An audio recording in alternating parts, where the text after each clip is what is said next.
Benoît, et comme chaque semaine ou presque, le regard de la nation se tourne vers les petites vues pour voir 2 maîtres au travail.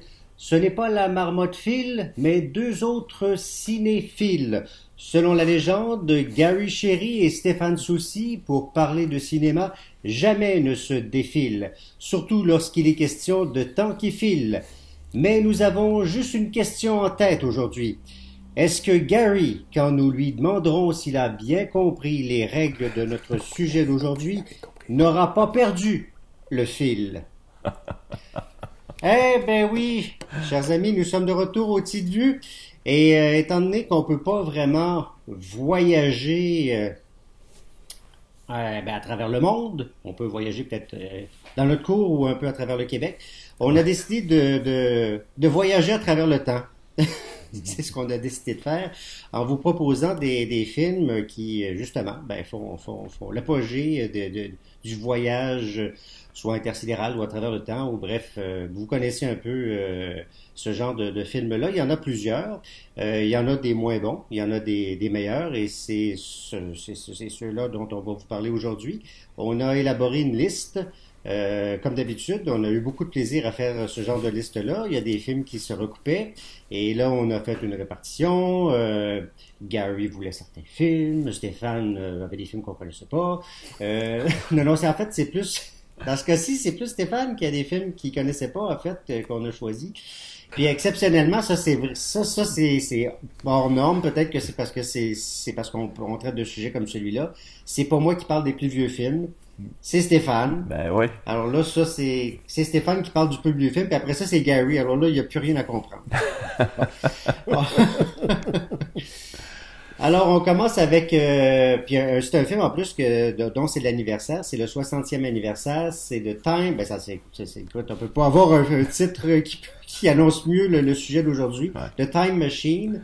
Et qu'on n'a pas vu. D'ailleurs, Gary, non, tu l'as pas vu, je l'ai pas vu, moi non plus. Vous avez jamais vu The Time Machine? En fait, on l'a peut-être vu, ouais, mais c'est parce que là, on s'est transporté dans le temps, fait qu'on s'en souvient pas. Donc, on t'écoute en parler, puis ça va peut-être nous donner le goût de le voir. OK. Ouais, The Time Machine, film de 1960, qui a eu un remake fait en 2002, que le remake, j'ai trouvé qui était pas intéressant. Le film de 1960, l'histoire se passe dans les années 1900, et ça raconte l'histoire d'un homme qui s'appelle...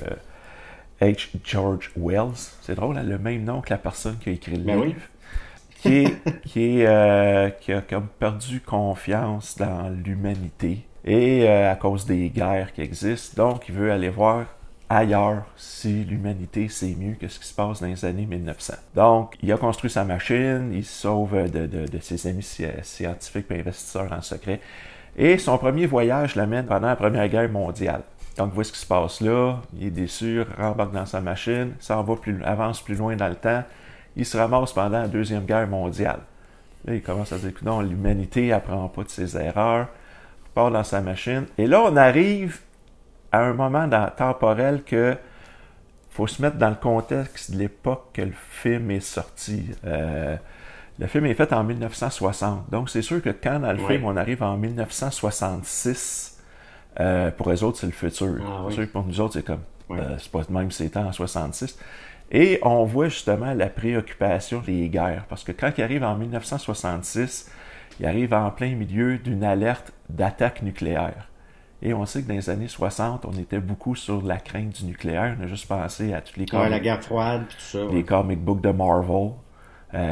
Les super-héros venaient tous d'affaires radioactives, tout ça. Donc, on voit qu'il y avait encore une thématique là-dessus. Il arrive une péripétie pendant cette époque-là qui fait que H.G. Wells, faut qu'il saute dans sa machine puis il veut se sauver. Et là, il pousse sur la manette de sa machine. Et là, je peux dire que l'auteur, là, il a poussé en tabarnouche parce qu'on s'en va en 802 000, exactement le 12 octobre. Fait que là, on est loin dans le futur en tabarnouche.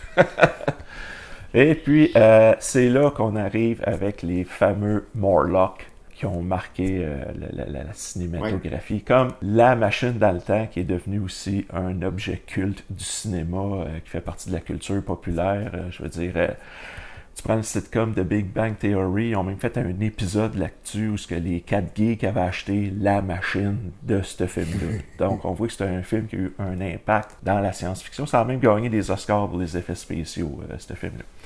Donc, c'est ça, fait que notre personnage arrive dans l'année 800-2000, où ce qui arrive dans une société qui est toute paisible, qui n'a pas de guerre. Donc, lui, il est heureux d'être là. Mais il rencontre les habitants de cette époque-là, on pourrait dire, qui s'appellent les Élois. Et c'est toutes des jeunes. Et là, quand tu vois le film aujourd'hui, tu te dis, mon Dieu, est-ce que le film sera encore d'actualité? Ou ce qu'on sait, des fois, on critique les jeunes, on les traite de zombies avec les médias sociaux. Ben, la société qu'on nous présente dans ce film-là, ils ont l'air un peu de ça. Parce que quand le héros du film arrive, il y a une fille qui est en train de se noyer d'une rivière, puis il n'y a personne qui bouge. Il la regarde faire. Puis c'est toutes des jeunes. Donc là, je fais, on est-tu en train de critiquer une nouvelle génération? Y a-t-il un conflit générationnel là-dedans? Puis en plus, ces jeunes-là travaillent pas. Ils se font... Non, travaillent pas. Ils se font vivre. Est-ce qu'ils recevaient la PCU? Oh mon Dieu. Presque. On apprend que quand ils arrivent, le repas est là, sont logés, sont nourris. Et c'est fait par un temple. Donc, il y a un temple qui, justement, ça vient de là. Et c'est le temple des Morlocks. Donc, on apprend que les Morlocks, c'est eux autres qui font vivre les Élois. Puis là, je vous en rencontrerai pas plus, je veux pas vendre le punch si vous ne l'avez pas vu. Je dirai pas jusqu'à la fin, on dire ce qui arrive. Mais c'est qu'on voit justement qu'il y a comme deux sociétés, la société souterraine des Morlocks et la société des jeunes qui se font vivre par les Morlocks. Donc, on voit aussi que ça fait un peu une critique sociale entre deux classes sociales, tout ça. Donc, ce que j'aime du film... Il y a eu beaucoup de films comme ça où il y avait deux sociétés, où même il y a des gens qui étaient sur Terre, sous Terre, on en a eu de ça, donc ça a sûrement influencé ce genre de film-là. Ouais, c'est ça. Bon, c'est sûr, le film, si on le regarde aujourd'hui, faut se mettre vraiment dans le contexte de cette époque-là, parce que je veux dire, bon, moi, je me souviens, la première fois que j'ai vu ce film-là, j'avais à peu près 7 ans, j'étais chez mes grands-parents, puis là, les Morlocks, là, quand j'ai vu ça à la télévision, j'ai pas dormi pendant une semaine. Quand tu le regardes aujourd'hui, puis tu vois ce que ça a l'air, les Morlocks, tu fais, ouf, le maquillage a un petit peu mal vieilli. Fait que il y a des trucs comme ça qui ont mal vieilli visuellement. Pour l'époque, c'était audacieux. Aujourd'hui, ça a un peu moins mal vieilli. C'est-à-dire que ça a mal vieilli un peu. Mais c'est ça. Ce que j'aime du film, c'est vraiment la thématique. Puis je trouve des fois, quand on fait des remakes, puis j'ai remarqué ça, les remakes de science-fiction, souvent, ça marche pas. Parce que dans la science-fiction, de façon consciente ou inconsciente, il y a toujours une thématique qui critique quelque chose de l'époque. Puis quand ils font le remake, c'est comme s'ils laissent ça de côté. Tu sais, je veux dire, ce film-là de 1960, c'est une critique sur l'homme et la guerre. Genre, pourquoi l'homme est toujours en guerre, pourquoi il y a toujours des guerres mondiales. Donc, c'est la quête d'avoir une meilleure humanité. T'arrives dans le remake, c'est le gars a perdu sa femme, elle meurt, il veut reculer dans le temps pour qu'elle revienne en vie. C'est plus la même maudite affaire. Oh!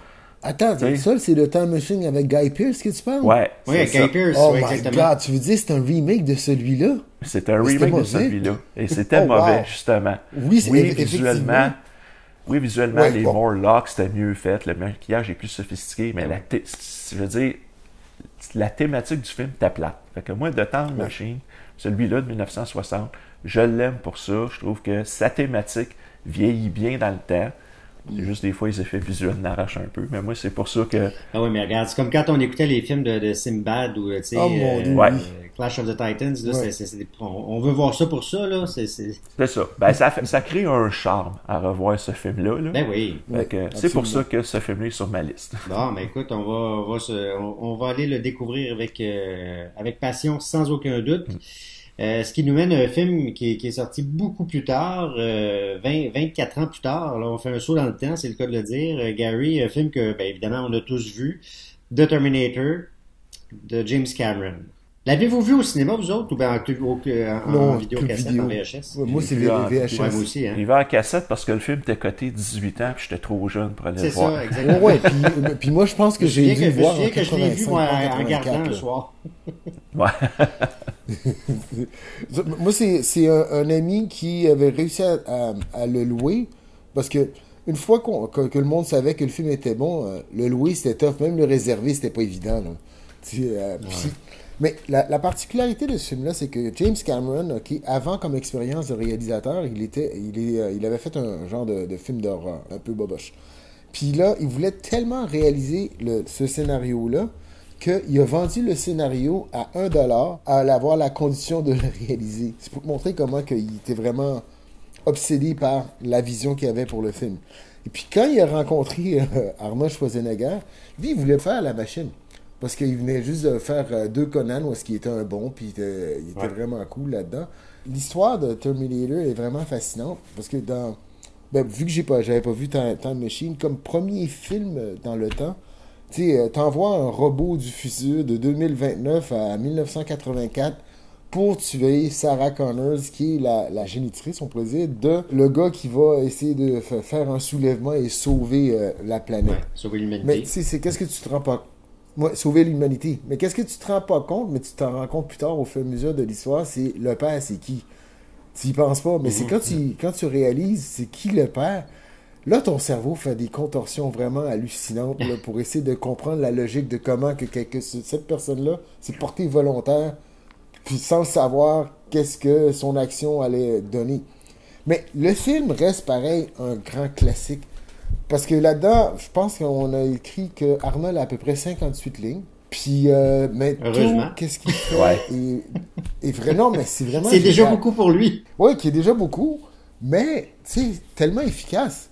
Même le plus drôle, la ligne la plus extraordinaire dedans, qui est I'll be back, lorsqu'ils étaient en train de le tourner, il disait à Cameron, écoute, ce I'll be back, je le sens pas. Ce serait pas I shall be back. Il essaie de dire, hey, moi, je te dis pas comment faire tes affaires, laisse-moi réaliser. Puis c'est une pièce d'anthologie, juste cette phrase-là. Puis il y a plein de scènes qui sont vraiment épiques dedans. Lorsqu'il rentre dans le poste de police, ou tout simplement au début, comment intelligent, avec la technologie, on a vu que ça a changé, mais au début, quand Michael Biehn arrive, ou lui, juste l'électricité du vent qui passe et tout ça. Ouais. Malgré tout, aujourd'hui, en 1984, on regarde les effets aujourd'hui, puis c'est encore bien fait. Parce qu'il y a misé sur il y a une mise en scène dedans. Donc, c'est la façon qu'il monte l'énergie passée et le tout, c'est comme ça passe encore. Ça fait pas cheapo, ça fait pas mal vieilli. Puis la relation qu'il a avec Sarah Connor tout au début, qui croit pas, qui comprend pas qu'est-ce qui se passe. Ben, tu sais, ce film-là, encore aujourd'hui, est très bon. L'action n'arrête pas, ça te donne un bon stress. Puis ce qu'il a réussi à faire, c'est parce qu'il a réussi à faire aussi, au-delà d'un film de science-fiction, c'est un excellent film d'action. C'est ça aussi là, qui fait en sorte que ça a fonctionné énormément. Ah, moi, ce qui me fait rire de ce film-là, c'est l'homme contre la machine, c'est l'arrivée des nouvelles technologies. C'est sûr, quand tu le regardes aujourd'hui, tu t'en rends plus compte, mais regarde le film, là, quand tu vois la fille avec son Walkman, c'était nouveau là, dans ces années-là. Les machines, les répondeurs téléphoniques, c'était nouveau. Là. Fait qu'il y a tout un univers technologique dans ce film-là de la vie courante. Fait que c'est sûr, c'est le combat et la machine. Mais moi, ce qui me fait rire de ce film-là, puis c'est le problème, ben pas un problème, mais de tous les films de voyage dans le temps, t'es comme, OK, pourquoi que le Terminator, ils l'ont envoyé en 84. Il aurait pu l'envoyer plus loin, tuer la mère de Sarah Connor, comme ça Sarah Connor ne serait pas venue au monde. Puis il aurait pu reculer encore plus loin, tuer la mère de Sarah Connor. C'est bon. J'ai l'impression d'entendre Benoît Carrette qui va nous faire une dissertation. Ah non, mais c'est juste... On est-tu content d'être en confinement pour ça? On s'astinera pas longtemps là-dessus. Non, c'est parce qu'il y en a, c'est ça qu'ils disent. Pourquoi qu'il l'a fait là? Ben non, mais gars, à un moment donné, il faut que ça parte de quelque part ton film. Là. Ben oui, c'est ça. On peut savoir un film aussi. On n'aurait pas eu de film. Là, il revient, bonsoir, Madame Connor. Ouais, bonsoir. Bonsoir, bang, bonsoir, la chaise roulante. On la sac en bas de la rue Sainte-Catherine, puis elle déboule. Ouais, mais tu sais, il apparaît comme premier film, c'est excellent, parce que là, on est rendu à ce Terminator 6 ou 7, ou je sais plus quoi, là. Puis ça a dégénéré. Tu sais, la première instance originale, tu sais, même s'ils auraient pu reculer plus loin dans le temps, ça dérange pas l'histoire et l'action et la mise en scène. Michael Biehn, là, tu sais, qui comme militaire, tu sais, comme tu y crois, tu sais, tout est bien fait là-dedans. Même, tu sais, le policier, tu sais, qui essaie de faire l'enquête, qui croit pas, qui prend pas ça sérieux, mais quand l'attaque se fait dans le poste, wow, ok, là, il dit, c'est pas n'importe quoi. Même, tu sais, il y a des jokes là-dedans, l'espèce de psychologue qui est en train de l'analyser, puis qui dit, hey, je vais être riche avec ce gars-là, voyons donc. Il raconte plein d'affaires. Tu sais, c'est basic, c'est intelligent. Je vais écrire un livre avec. Tu dis comme, wow, attends que l'autre arrive. Et quand on le réécoute, par contre, je sais pas si vous avez eu ce feeling-là, mais quand on le réécoute, il y a quand même un look, contrairement à, je trouve qu'on n'embarquera pas dans Terminator 2, qui, à notre, puis probablement, à votre avis aussi, est probablement supérieur à Terminator tout court. Mais il y a un look très Miami Vice aussi, je sais pas si ça vous a frappé. Ah, là. oui, ben, côté les looks, les lunettes, Ouais. le côté un peu. L'atmosphère, puis même la manière dont c'est filmé, puis les scènes de bagarre, puis tout ça, là. Ouais, ben, je pense que c'était le style un peu du temps, là. Ça Les reflète gens l'époque. Ça reflète Ouais, l'époque. Tu vois, exactement. Miami Vice, c'est les années 80 aussi. Fait que... En tout cas, un grand classique, effectivement, à voir ou à revoir, c'est sûr et certain. Puis de toute façon, comme on l'a toujours dit dans cette série-là, s'il y a deux films à voir, c'est Terminator et le Terminator 2, Judgment Day. Évidemment, là, on peut pas passer, évidemment, parler de films qui font l'apologie du voyage dans le temps sans parler de Back to the Future, dont c'est le 35e anniversaire cette année. C'est, à mon avis, évidemment, le film de retour dans le temps par excellence. Bon, évidemment, c'est sûr que comme le disait Stéphane, Time Machine, c'est effectivement le film d'origine de tout cela. Probablement que puis évidemment, il y a d'autres films dont on va parler qui parlent de ça, mais probablement que Back to the Future, c'est le film hommage de Robert Zemeckis par rapport justement à ce film d'origine dont Stéphane a parlé, tu sais, en utilisant juste un personnage un peu, tu sais, le scientifique un peu fou qui est Doc, qui fait sûrement allusion un peu au personnage qui était dans ce film-là, puis qui est aussi un peu un hommage en même temps au Dr. Frankenstein, tu sais, cette espèce de savant fou. Mais aussi, il a su utiliser, tu sais, un budget qui était quand même relativement élevé pour l'époque, tu sais, 19 millions, on se dit aujourd'hui ça n'a aucun sens, que c'est pas beaucoup, mais c'est quand même pour un film de 1985, c'était quand même un budget qui était relativement élevé. Énorme, tu sais, puis là, ce qu'il a réussi à faire, Robert Zemeckis, premièrement, il faut savoir que Robert Zemeckis, quand tu regardes un peu sa filmographie, c'est un gars qui aime beaucoup les années 50, donc c'est un peu normal qu'il retourne là-dedans, tu sais, on pense à Forrest Gump et à d'autres films qu'il a fait, mais tu sais, c'est vraiment pour lui, là, c'est un gars qui aime faire des hommages carrément à plusieurs choses, plusieurs genres, puis là, il a réussi à le faire, bon, évidemment, dans d'autres films qu'il a fait, puis dans les suites qu'il a fait, mais dans ce film-là, ultimement, premièrement, il utilise une vedette très forte de l'époque qui est Michael J. Fox. Michael J. Fox qui était évidemment une vedette de la télé très forte avec Family Ties à l'époque. Et évidemment, là, tu sais, tout est là parce que il utilise évidemment la science-fiction, tu as de l'action, puis en plus, tu as l'aspect comédie, puis tu réussis donc à avoir le public ado. Tu sais, tu as tout, tu as un film d'aventure. Tu t'ennuies jamais, jamais, jamais dans ce film-là. Tu réussis à avoir cette espèce de truc où le fantasme de savoir qu'est-ce que tes parents, qu'est-ce qu'ils faisaient à l'époque, tu sais, ils te racontent toutes sortes d'affaires, mais c'est peut-être pas nécessairement vrai, tu sais. Fait que là, tu vois la réalité de ce que c'est. Et en plus, le personnage principal a la possibilité de faire en sorte que c'est lui qui a la destinée de ses parents entre les mains. Fait que écoute, ça tu sais, c'est fantaisiste, mais absolument hilarant. Tu sais, t'es tout le temps sur le bout de ton siège, puis écoute, puis en plus, la machine à voyager dans le temps, évidemment, est devenue un classique, là, la DeLorean, tu sais. Il y a personne qui ne connaît pas cette voiture-là aujourd'hui, là. Donc, bref, pour moi, non, mais c'est ça. Donc, c'est le divertissement. Puis en plus, je pense que c'est un film qui est sorti. Oui, c'est un film qui est sorti pendant l'été. Donc, c'est le divertissement par excellence. Puis, je pense que c'est un des films qui passe. Tu sais, qu'il y a des films qui, tu le réécoutes, tu dis, ah, ben, tu sais, ça passe un peu moins bien. Mais tu le réécoutes, puis tout c'est bon. Tu vois pas, tu sais, tu dis, ah, ben, ouais, ça passe pas. Tu sais, non, c'est parce effectivement, parce que si tu dis, OK, ben ça se passe en 85, puis c'est normal, puis là, tu te trouves dans une autre époque, puis tu reviens, puis etc. Puis il y en a qui disent, ah, OK, quand tu écoutes Back to the Future 2, ça se passe en telle année, puis OK, ça se passe pas. Tu y crois tout le temps, parce que Zemeckis réussit à te faire croire à ces choses-là. Donc, bref, un excellent film, à mon avis. Ah, tout à fait. Ben, je pense que la force du film, c'est son casting. Oui. Oui. La complicité Absolument. entre Doc Brown puis Marty McFly, là, c'est la force du film. Il y a une dynamique entre ces deux personnages-là que tu restes accroché. Là. Oui, Oh, en oui, plus, oui. tu sais, puis tes personnages principaux, tu sais, sont juste assez caricaturaux pour que tu y crois puis que t'embarques, puis que ça soit un genre de cartoon à la limite, juste, tu sais, quand Mais ils oui, font. tout à fait cartoon, parce que, tu sais, quand Marty se fait cruiser par sa mère, puis, tu sais, le Oui. gros inconfort, mais t'es crampé tout le long. Puis encore aujourd'hui, tu vois la scène, tu dis, hey, c'est tellement surréaliste, là, c'est drôle encore. Ben oui. Il y a des moments là-dedans, tu sais, très, très magiques. Il fait partie des classiques encore. Ben, je pense que la trilogie est classique. Là. Ben oui, oui, absolument. Moi, j'ai un peu plus de difficulté avec le Ouais, troisième, moi aussi. mais je pense que c'est peut-être probablement pour ça que, de toute façon, je pense que Zemeckis allait cesser cette trilogie-là, puis peut-être qu'il a été, tu sais, c'est la force des choses qui a fait en sorte qu'il en a fait un troisième, mais tu sais, on aurait pu en avoir deux, tu sais, comme bien des films, à un moment donné, après un deuxième qui est excellent, t'arrêtes ça là, mais Ouais. bon, bref, c'est pas grave, ça fait une très bonne trilogie. Ouais. C'est probablement ce qui a créé ensuite un certain engouement pour ce genre de film-là. Puis quelques années plus tard, on a eu Bill and Ted's Excellent Adventure, que Stéphane n'a pas vu. Non, moi j'ai En fait, vu. tu as vu la suite, Ouais, Bogus c'est ça. Journey, Ouais. qui était vraiment moins bon. Là. Pour le souvenir que j'en ai, parce que je pense que je l'ai vu juste une fois, puis c'était suffisant. Gary, toi, tu l'as vu. Oui. Et moi, je l'ai même revu cette semaine pour le plaisir, évidemment. Tu sais, c'est un film qui, quand tu le regardes à nouveau, tu te dis, OK, ça, il y a des bouts qui ont un petit peu moins bien vieilli. Écoute, j'ai le générique d'ouverture, c'est épouvantable, là. Je sais pas si tu l'as revu, Gary. Écoute, tu sais, les effets de, tu sais, de Non, mais fausse, ben, écoute, c'est le début du 3D, là. Écoute, exactement. alors Puis, tu te demandes. ben, qu'est-ce qui est surprenant là-dedans, tu sais, d'un côté effets spéciaux, je sais qu'on est rendu à un niveau assez hallucinant, mais c'est que là, Ouais. ça a l'air raté. Puis Ouais. tu dis, ah, mais j'avais trouvé ça bon dans le temps, je comprends pas où est-ce qu'était ma tête ou, tu sais, Ouais. pourquoi.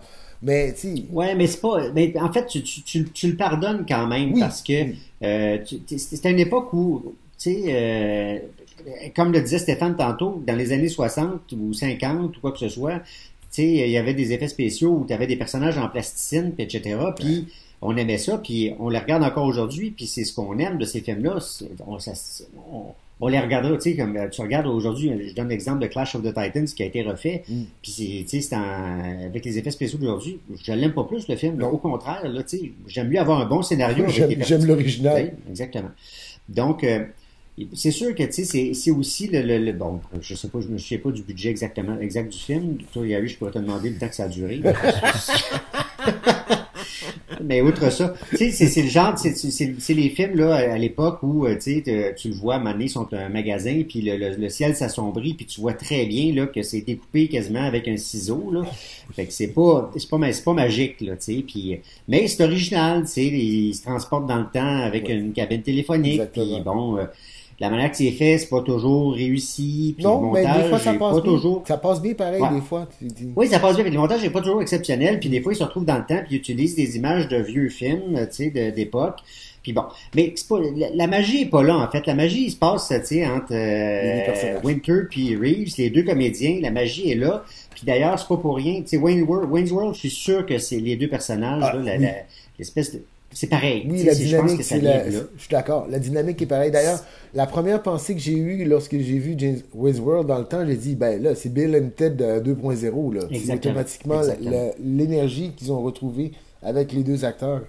Puis Ouais, c'était génial, là.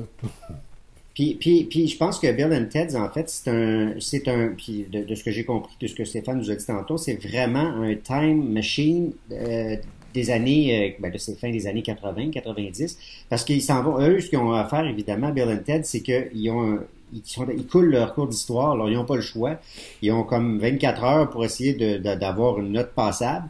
Et le moyen qu'ils ont, finalement, parce que là, il y a des espèces de trois bozos dans un monde, tu sais, parallèle qui sont habillés en papier alcan, là, qui vraiment, là, ça fait dur, là. Mais, tu sais, c'est vraiment typique du début des années 90. Mais bref, qui réussissent à les amener dans le temps et ils peuvent se promener là, juste en composant en signalant carrément. Là. Puis ils se promènent dans le temps, mais ils réussissent à aller carrément récupérer des personnages de l'histoire. Tu sais, puis contrairement à ce qui se passait des fois dans les années 70, 80, 90, des fois, c'est correct parce qu'on aime des films, tu sais, comme mettons, je donne un exemple, Le Parrain, où c'est long, puis tu vas avoir des scènes longues, puis tu vas en profiter. Là, c'est très punché, tu sais, ça aurait pu être comme, OK, Bill and Ted se ramasse en France, puis là, tu passes une demi-heure en France, puis là, c'est long, puis ça finit plus. Non, Bill and Ted, là, c'est rapide. C'est très rapide. C'est rapide, tu s'en vas en France, tu ramènes Jeanne d'Arc, là, écoute, je pense que la scène de Jeanne d'Arc où ils vont la chercher, ça dure pas 30 secondes. Ah non. Jeanne d'Arc, elle reste dans le reste, non, mais elle reste dans le reste du film, là, mais je veux dire, quand ils vont la chercher, puis les décors sont quand même bien faits, là, tu sais, ils ont pris le temps d'élaborer le décor de chaque scène, ils vont chercher les personnages, ils les ramènent, puis là, les personnages se retrouvent ici, en 1980-90, puis, tu sais, il aurait pu très bien, tu sais, élaborer sur les personnages. OK, mon Dieu, j'arrive ici. Mon Dieu, qu'est-ce qui se passe? Il y a de l'électricité. Non, les personnages arrivent ici, puis ils sont dedans. Ils acceptent le fait. Ouais. Ils sont déjà dedans, tu sais. Ouais. Quand tous les personnages se retrouvent au centre commercial, c'est une des scènes, moi, que je trouve hilarante. T'as Beethoven qui est dans un magasin de musique puis qui commence à jouer sur des claviers. T'as Jeanne d'Arc qui commence à faire des cours d'aérobie. T'as Napoléon qui se retrouve dans un centre aquatique qui s'appelle Waterloo puis qui commence carrément à s'amuser dans le parc aquatique comme un petit fou. En tout cas, bref, moi, je me suis vraiment beaucoup amusé. Puis je pense que c'est vraiment la dynamique des deux comédiens principaux qui fait la job. Puis, tu sais, Keanu Reeves, je pense que c'est à partir de là qui est devenu vraiment, tu sais, une vedette internationale, là. Fait que, mais vraiment, on s'amuse beaucoup dans ce film-là, là, tu sais, qui est pas un, tu sais, c'est pas un grand film à grand budget, etc., mais on passe vraiment un très bon moment, je pense, avec ce film. Avez-vous hâte de voir le troisième? Le teaser qui dit qu'ils étaient censés d'avoir fait la toune qui va unir tout le monde et donner la paix à la Terre, puis c'est comme leur toune n'a pas marché, là. Ouais. En tout cas, j'ai bien hâte de les voir jouer de la guitare. Du air guitar. Du air guitar. Bref, bien hâte de voir ça. Oui, non, j'ai bien hâte de les voir parce que c'est un bon duo, tu sais, dans le fond, c'est le duo qui fait la force. En fait, t'as une bonne équipe dans un film, puis ça fonctionne. Regarde, on reviendra pas sur Star Wars, mais regarde, quand on a vu le 7, 8 et 9, quand t'as pas ta gang habituelle, ça fait ce que ça fait. On continue avec, écoute, un classique, là, je pense que tout le monde a vu ce film-là, c'est Groundhog Day, le jour de la marmotte pour ceux qui l'ont vu en français, qui porte même pas le même titre en France d'ailleurs, je pense que ça s'appelle, je sais pas comment c'est quoi le titre en français? Le jour de la marmotte. Oh, je sais pas. Mais par rapport au jour de la marmotte, qu'est-ce qui est vraiment fascinant pour la plupart des Québécois, parce que le titre en français de France, je sais pas c'est quoi. Lorsque tu dis le jour de la marmotte à quelqu'un, la personne comprend tout de suite la situation. Ouais. C'est carrément rendu folklorique et intégré dans l'expression. Oui, c'est ça. Quand quelque chose se reproduit, tu dis c'est le jour de la marmotte. Exactement. Puis, tu sais, moi, je me souviens, je l'ai pas vu au cinéma, je l'ai vu en vidéo, parce que j'en avais entendu parler. Puis lorsque je l'ai vu, là, premièrement, Bill Murray, je l'aime beaucoup. Moi, je l'ai vu 2 fois, puis c'est bizarre, ça s'est comme répété.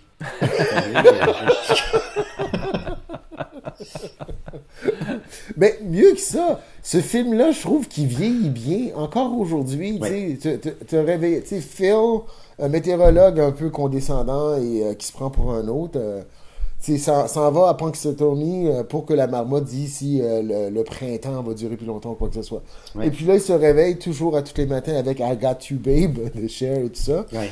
Et là, c'est un voyage, de la découverte qu'à tous les jours, que c'est la même chose, mais les rencontres avec Ted, le vendeur, qui était vraiment hilarant. Lui, toutes les façons qu'il va prendre pour essayer que la journée passe plus vite ou qu'il en finisse au plus sacrant.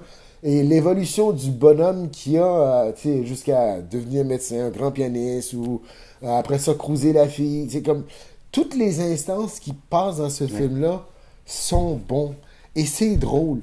Quand tu le revois, il y a plein de petits détails que je remarque. Plus, juste, tu prends par exemple la façon que Ned plutôt, le vendeur, les premières fois. La face qu'il fait, ce gars-là, là, il y a Stephen Tobolowsky, là, quel acteur. Il est vraiment connu. Ah, Phil! C'est comme il se dit, est-ce qu'il le connaît vraiment ou il est en train de jouer, c'est un vendeur, là. La deuxième fois qu'il le voit, sa face se ressemble, mais c'est pas complètement encore la même façon qu'il approche. Tu vois que le gars, c'est un vrai vendeur dans l'âme. Il sait pas quitter, mais il te fait croire qu'il te connaît pour te sentir à l'aise et après ça te vendre n'importe quoi. Mais ce film-là, Groundhog's Day, c'est un grand classique parce que il vieillit bien en plus. Il est encore drôle, la musique est encore bonne. Même une scène un peu surréaliste, c'est lorsqu'il arrive dans la grande place, puis le monde sont en train d'attendre que Phil sorte, là, puis qu'on regarde. La musique qui joue, là, il y a quelque chose d'un peu Noël, même si on n'est pas... c'est plus Noël à cette période-là, mais il y a quelque chose de féerique et magique dedans. Puis j'entends... Ok. C'est sûr, c'est pas avec moi que tu vas reconnaître la tune, là. Mais... ce film-là... Un gars de musique comme toi, je suis un petit peu déçu, Gary. Ouais, mais tu sais, tu peux aimer la musique et pas être capable de chanter. Qui est un peu mon cas. Ouais. Mais je sais pas pour vous autres, mais c'est un de mes favoris des films. Moi je l'avais mis dans ma liste puis je te l'ai offert. Merci beaucoup. Très gentiment parce que toi en fait c'était ton film numéro 1 donc avec raison, je comprends très bien parce que au niveau le concept est absolument génial de ce film-là parce que écoute, ça aurait pu mal tourner. Écoute, de faire en sorte que tu reprends continuellement le même récit, ça aurait pu mal tourner, mais je veux dire, la manière que c'est fait, c'est brillant parce que t'es content en fait que ça recommence à chaque fois, puis tu dis qu'est-ce qui va arriver de nouveau, puis tu veux que ça finisse bien, tu veux qu'il finisse avec la fille, puis là tu te dis il est bougon, mais de toute façon Bill Murray, tu sais, tout le monde aime Bill Murray là. Mais puis là donc t'as une expectative, puis en même temps t'as jamais le goût que le film finisse. Ça c'est quand même particulier là. Ça oui. Puis il dure pas longtemps. Il y a juste Harold Ramis, le réalisateur, qui voulait que ça finisse parce que ça s'est vraiment pas bien passé le tournage. Alors, je sais pas si vous le savez, là. Non, qu'est-ce qui s'est passé? Non, mais vous pouvez aller voir, je sais pas si c'est encore disponible, mais Netflix diffuse un documentaire sur le sujet, là, qui dure 45 minutes. Ils se sont plus parlé pendant des années, Harold Ramis et lui, qui étaient pourtant de très bons amis, là, parce qu'ils ont tourné ensemble pour Ghostbusters, là. Mais oui. Notre prochain film, Stéphane ne l'a pas vu parce que Stéphane évite les films français. Donc, c'est le film Les Visiteurs. Pas j'évite. Ah, ben oui. Je me précipite Je me précipite T'es Regarde, le Père Noël est une ordure, là, t'avais jamais vu ça, puis on t'a fait découvrir ça. Donc, si jamais il y a des visiteurs qui arrivent chez Stéphane, il ne saura pas du tout, Gary, de quoi il s'agit. Est-ce que c'est des visiteurs du futur, du présent, du passé, de quel futur, de quel présent, de quel passé? Non, il ne saura pas de quoi il s'agit. Stéphane, de quoi tu penses qu'il s'agit quand on parle de visiteurs? C'est du monde du passé, de l'époque médiévale qui viennent nous rendre visite. Ouais, parce que tu as vu le poster. Ouais. Déjà, c'est un bon indice, le poster. Ouais, il a peut-être vu la bande-annonce, le poster. Il a probablement vu ça quand il va au cinéma, parce que à l'époque où il allait se faire des transfusions sanguines de popcorn au cinéma, il a sûrement vu des bandes-annonces. Ouais. Moi, j'irais, Stéphane, aller en hibernation au cinéma. Il se tapait 3-4 films par jour. Ouais. Là, de ce temps-ci, j'irais pas trop encore. Non, j'hésite pas. Non. Moi, j'attends le nouveau film de Christopher Nolan, qui est d'ailleurs probablement un film encore un peu... Tenet? Qui va traiter probablement de voyage dans le temps d'une autre manière. Ouais. Il est bon. Ça ressemble à Irréversible un peu, mais d'une autre façon. Ouais, c'est ça. Ouais. Bref. Alors, regarde, vas-y avec tes visiteurs. Qui c'est qui est venu chez vous, là, Gary? Les visiteurs, ok, c'est comment non? C'est Godefroy de Papincourt. Ok. C'est Jean Reno, qui est un chevalier avec son gueux Jacouille, qui, après avoir fait une gaffe, il s'en va voir un sorcier pour qu'il recule dans le temps pour pouvoir sauver la gaffe qu'il a fait.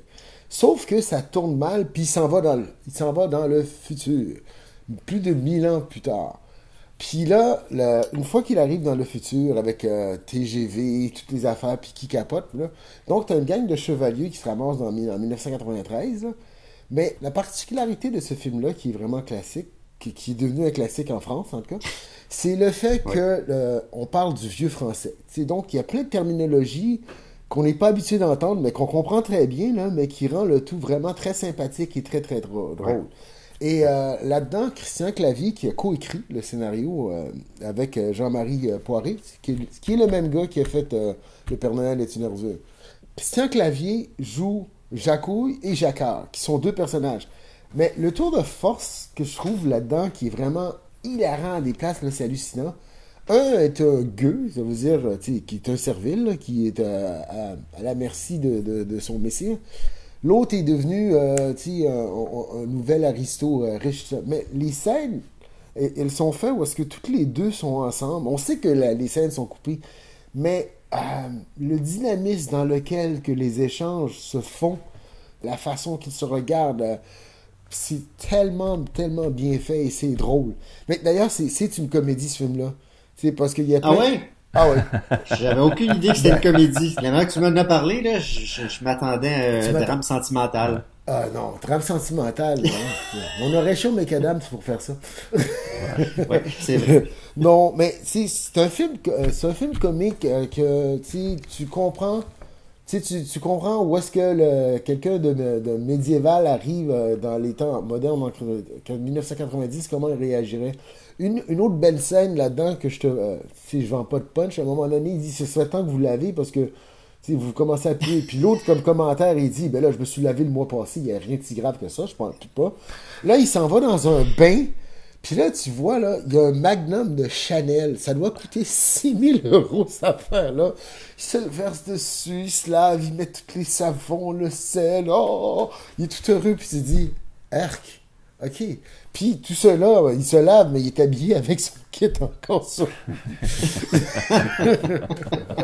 Et puis il y a aussi sa petite fille là, qui est jouée vers Valérie Le Mercier qui parle avec un accent puis une façon vraiment particulière.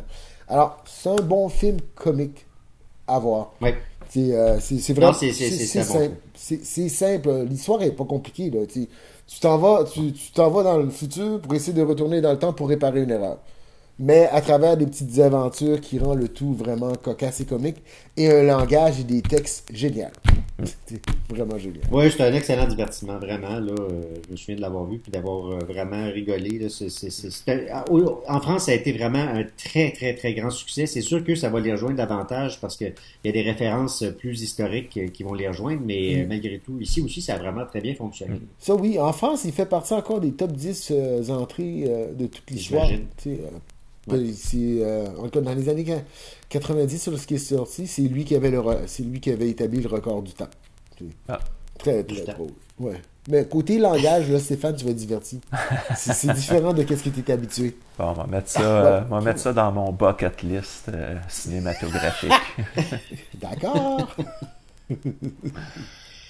On va parler ensuite, on passe à un film dont on a déjà parlé, il me semble, il y a même d'ailleurs pas si longtemps, 12 Monkeys, qui est un film que visiblement, Stéphane, tu aimes beaucoup. J'aime beaucoup ce film, effectivement. J'aime l'univers puis l'aspect visuel de ce film-là. Le film réalisé par Terry Gilliam, que c'était pas son premier film sur la thématique du voyage dans le temps, parce qu'il avait réalisé Time Bandit en 1981. Oui, c'est vrai. Donc, c'est le même réalisateur. Fait qu'on peut dire qu'il s'est peut-être pratiqué sur Time Bandit avant de faire 12 Monkeys. Ce que j'aime du film 12 Monkeys, c'est le voyage dans le temps.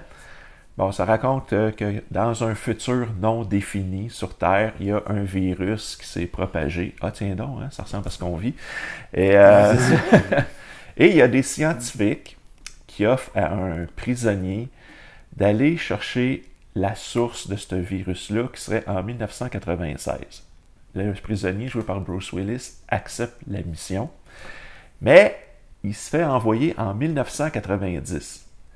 Et là, ce que j'aime du film, c'est cet aspect-là, justement. C'est que souvent, dans les films de voyage dans le temps, tu sais, comme justement Back to the Future, là, il ne faut pas que tu te vois, parle à personne. Si tu parles à quelqu'un, tu vas tout changer le futur, tu vas changer la ligne temporelle. Mais dans ce film-là, l'erreur que les scientifiques ont fait d'envoyer Bruce Willis à la mauvaise époque va avoir des conséquences sur ce qui se passe dans le futur.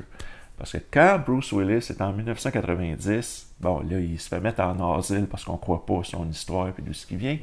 Il rencontre le personnage de Brad Pitt, qui est assez détraqué. Et c'est très bon rôle. Ouais. Puis, pendant cette rencontre-là en asile, pendant une discussion très banale, les deux, Bruce Willis et Brad Pitt, sont dans une salle où il y a une télévision où on montre un documentaire sur la torture des animaux en laboratoire. Et Bruce Willis fait juste dire « Ouais, c'est dégueulasse, peut-être que les humains méritent de disparaître. » Puis juste cette petite phrase-là, tu vois après que ça a allumé une lumière chez Brad Pitt. Fait que là, on est là en 90. Bruce Willis se ramène dans son futur. Il se parle avec les scientifiques. As-tu trouvé le virus? Il dit, vous m'avez pas envoyé la bonne année. Vous m'avez envoyé en 90. On renvoie Bruce Willis en 96. Et là, il rencontre le personnage de Brad Pitt. Et il découvre, au cours de ses recherches, tout ça, que Brad Pitt serait le fondateur de l'armée des 12 singes, les fameux 12 Monkeys, le titre du film. Ouais. Et que c'est eux autres qui auraient développé le virus pour détruire l'humanité. Fait que là, tu vois, donc c'est ça que j'aime un peu du film, c'est que, on a reculé, le passé a fucké le futur, et c'est le héros du film qui a tout changé ce qui est arrivé. Là, au cours du film, on se rend compte que les 12 singes sont peut-être pas impliqués de la façon qu'on pensait. Là, je n'en dirai pas plus parce que ça va vraiment vendre le punch, je n'en vendrai pas plus pour ça. L'autre aspect aussi du film, point de vue voyage dans le temps, c'est que Bruce Willis, de temps en temps, fait un rêve par rapport à son enfance. Il est témoin d'un drame dans un aéroport. Et ça aussi, ça a rapport avec une loupe temporelle. Fait que, tu sais, on a comme deux histoires de voyage dans le temps qui s'entrecroisent. Fait que je trouve que c'est un film qui est un peu complexe. Ça prend une thèse, un doctorat, là, mais qui est un petit peu plus complexe et qui demande un peu plus ton attention par rapport aux autres films qu'on vient de parler. C'est de la science-fiction quand même assez sérieuse. Puis pourquoi j'adore ce film-là, c'est tout l'aspect visuel. Moi, le futur, le design qu'il y a là-dedans, là, que c'est... Il y a des anachronismes là-dedans. C'est comme, mon Dieu, ça a l'air moderne, mais ça a l'air d'une autre époque. Fait que c'est pour ça que j'aime ce film. Et c'est pour ça qu'il est sur ma liste aussi. C'est comme un genre de côté visuel, le DA. Ils ont fait un ramassis technologique. Ouais. C'est ça qui rend ça un peu futuristique et un peu genre les films des années 70 futuristiques. Là. Ouais. Les tubes, la façon que ça ressemble. Ouais. C'est vraiment bien. Et aussi, c'est très glauque en même temps. Ouais. Comme couleur, image. Là. Ah non, c'est un look, c'est une texture, le film a une texture très particulière. On va parler d'un film que peut-être que les gens ne connaissent pas parce que c'est pas un film américain, c'est pas un film français non plus, c'est un film allemand qui s'appelle Lola Rent, qui est connu ici sous le titre de Run, Lola Run. Ouais, cours, Lola. Un autre film que j'ai donné à Gary. Absolument. Gary a tous pris mes films. Merci. Ouais, Cours, Lola, cours, là, c'est un film qui en plus est très court. Parce que, oui, court. Oui, il dure pas 1h20 à peu près. 1h15. 1h21. 1h21 avec le générique au complet. Mon Dieu Seigneur, je connaissais le temps, c'est hallucinant. Ouais. Je vais te remplacer, Gary.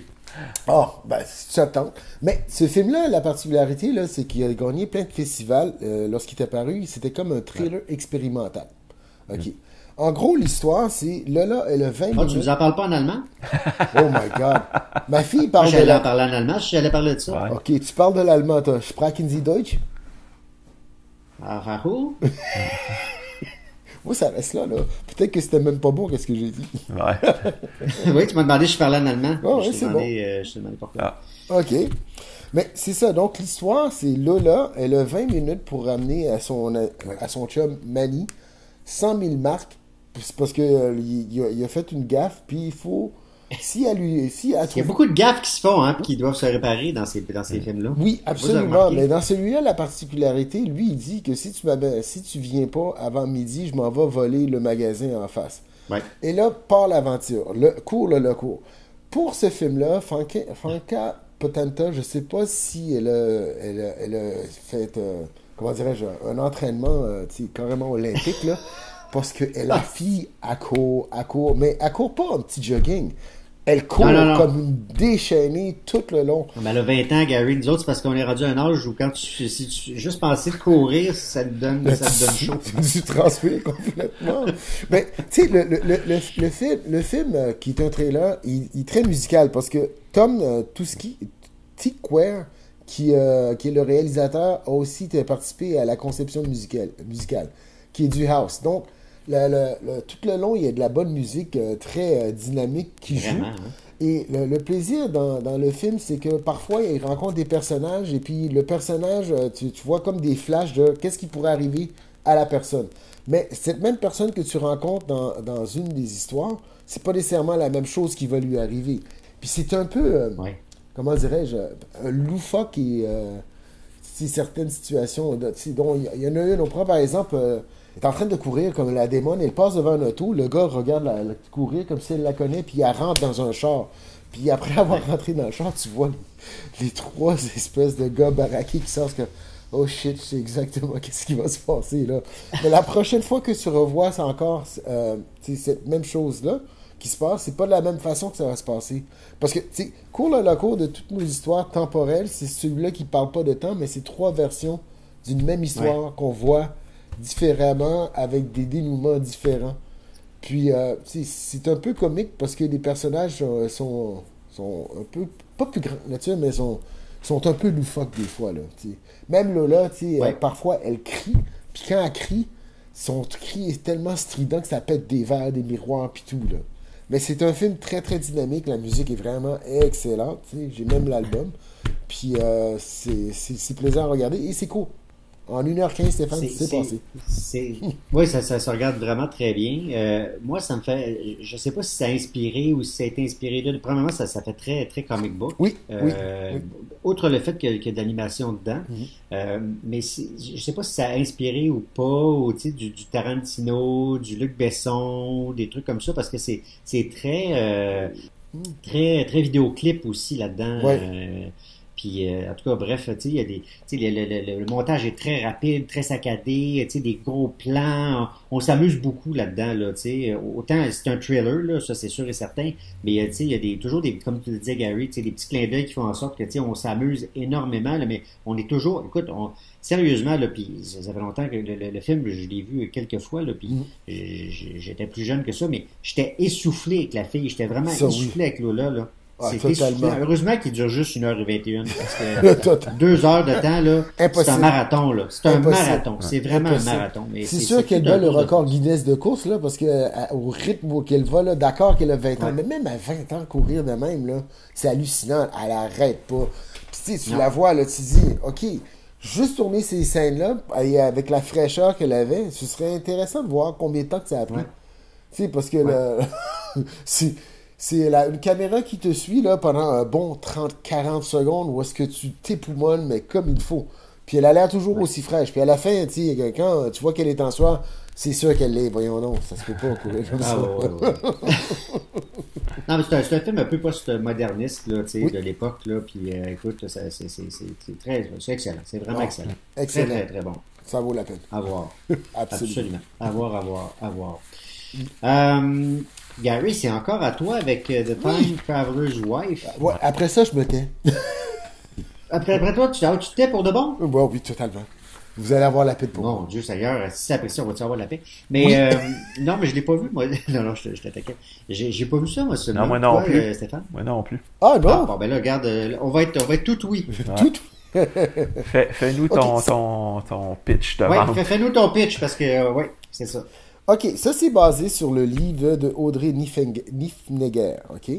C'est comment on appelle ça? Le gars qui a écrit le screenplay, c'est Bruce Joel Robin.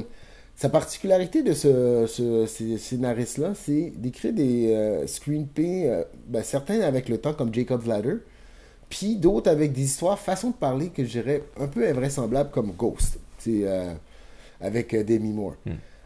Le film, en gros, il y a un personnage qui s'appelle Henry qui a une déformation génétique qui fait qu'il voyage dans le temps.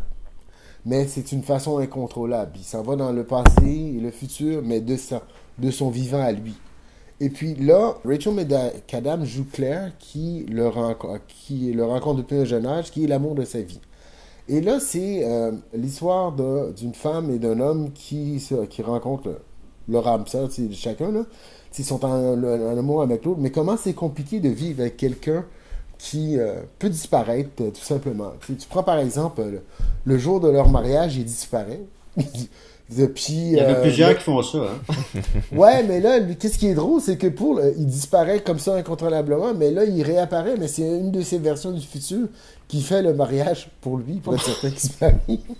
Mais c'est ça. Mais c'est par rapport à ce scénario-là, que j'ai trouvé vraiment... c'est une belle histoire, mais c'est surtout le fait que c'est une des rares fois où est-ce que toutes les anachronismes temporels, où il y a plein de questions que tu te poserais qui disent « Ouais, mais c'est pas logique, là, ça marche pas. » tu l'acceptes dans l'histoire. Un peu comme dans Ghost, la flume qui est en train de voler, tu sais, c'est sûr. Tu sais, le réalisateur a trouvé une façon de te faire accepter plein d'illogismes.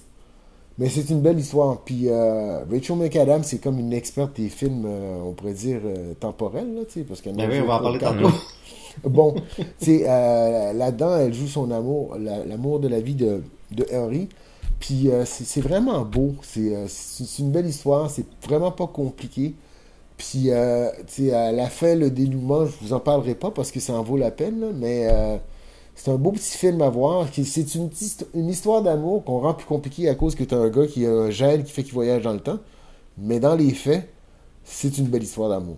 C'est un des rares films de filles que tu regardes, tu dis pas, pas encore un autre affaire à l'eau de rose. Ça marche. Ah, façon de parler, non? Ok, je vais me faire descendre d'avoir dit ça de même, mais encore. Moi, j'ai de la misère avec les qualificatifs film de gars, film de filles. Ouais, moi aussi, je veux dire, oui. Regarde, là, j'aime ça, j'aime pas ça. J'ai fait regarder les John Wick à ma copine. Là. Elle peut pas le regarder parce qu'il faut que c'est un film de gars. Je veux dire, elle a aimé ça. Non.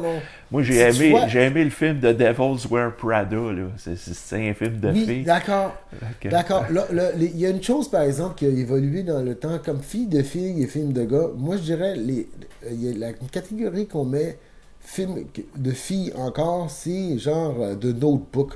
Des histoires d'amour à pu en finir, là. Ben, c'est super bon, de Notebook. J'aimais ça, moi, de Notebook. Moi, j'ai trouvé ça n'importe quoi. Mais c'est une catégorie qu'on va dire. Peut-être que moi, je fais encore... Prada, moi, j'ai pas aimé ça, par contre. Moi, j'ai adoré. Mais c'est juste une question de goût, c'est pas une question que c'est un tel film. Ouais, c'est ça. Je veux dire, les films, non, tout à fait, je vais écouter un film d'ado, vous aimez ça va dépendre s'il est bon ou pas, là, tu sais. Il y en a des cheesy, d'accord. il y en a c'est des bons. peut-être un mauvais terme qui est resté dans mon langage encore trop longtemps, là, mais tu sais. Il me semble qu'on a parlé de Love Simon il y a pas si longtemps. Ouais. Tu sais, Love Simon, c'est un film d'ado, c'était très bon, là. Excellent. Comme je te dis, on est plus des ados, puis... Non, je suis tout à fait d'accord. On prend par exemple comme film, tu sais, ma blonde tripe plus ses films d'action que moi encore, là. Elle, alors, tu sais, je sais pas pourquoi on dit encore que moi je dis encore ça, ou puis d'autres personnes aussi. Mais c'est quelque chose qui devrait sortir de notre vocabulaire. T'as peut-être trop travaillé au marketing de TVA. Oh my God. Mais non, mais tout ça, c'est une question de goût. Fait que c'est simplement ça. Il y a des films qu'on aime plus que d'autres, puis à un moment donné, ce qui nous empêche pas d'écouter d'autres films, puis on dit, ah ben oui, mais ça, j'aime ça, puis c'est tout, là, ça n'a rien à voir. Ouais, je suis d'accord. Donc, regarde, Stéphane n'aime pas les films français, mais quand il va en écouter un bon, il va dire, ah ben oui, c'est bon. C'est cool, ça s'arrête là. Ah non, mais je m'en cache pas. Je ne suis pas attiré vers des films français.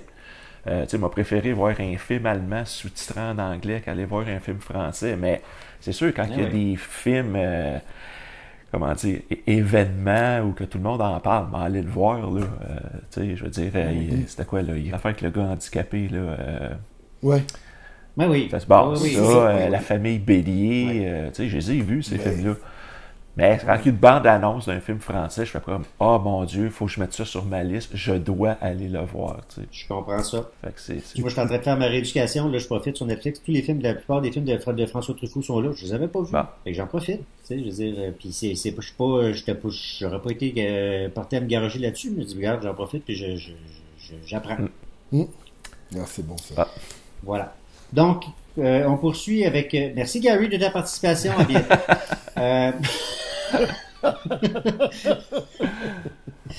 On te retrouve dans un autre temps, dans une autre temporalité. On parle de Source Code, film de 2011, Stéphane. Oui. C'est un film que j'ai pas vu, moi non plus. Ah non? Que j'ai vu. C'est un film tourné au Québec. On peut le souligner. Oui. Il y a même un acteur québécois qui fait une petite apparition dans le film. C'est un film, c'est un thriller science-fiction. Ça raconte l'histoire d'un attentat qu'il y a eu dans un train. Il y a une bombe qui a sauté. Et on veut savoir qui a fait cet attentat parce que celui qui a fait l'attentat au train a menacé de faire un autre attentat ailleurs à Chicago. Donc, il y a une division militaire qui ont inventé tout un programme.